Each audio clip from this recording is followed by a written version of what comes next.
ও তোর নাম শুনে জোড়া মনের জ্বালা রে আয় রে পুরুলিয়া ও রে পুরুলিয়া তোর নাম শুনে জোড়া মনের জ্বালা রে তোর নাম শুনে জোড়া মনের জ্বালা রে আয় রে পুরুলিয়া ও রে পুরুলিয়া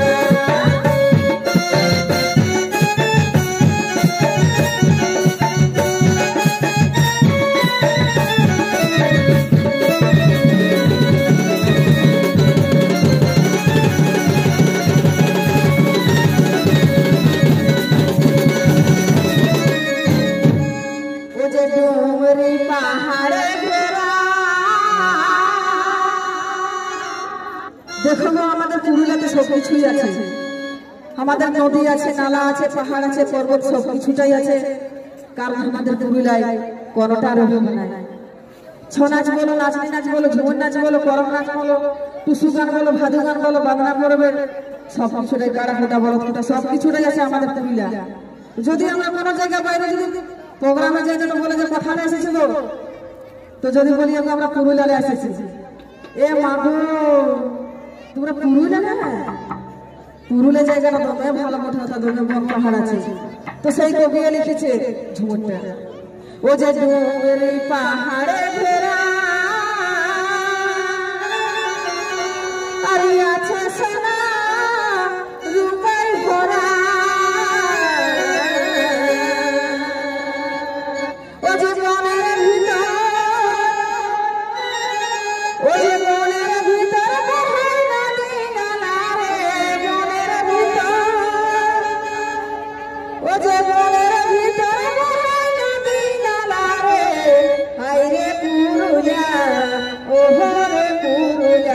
तेरा नाम सुने जुड़ा मोरे जला रे तेरा नाम सुने जुड़ा मोरे जला रे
যে খরায় খরায় শুকাই যায়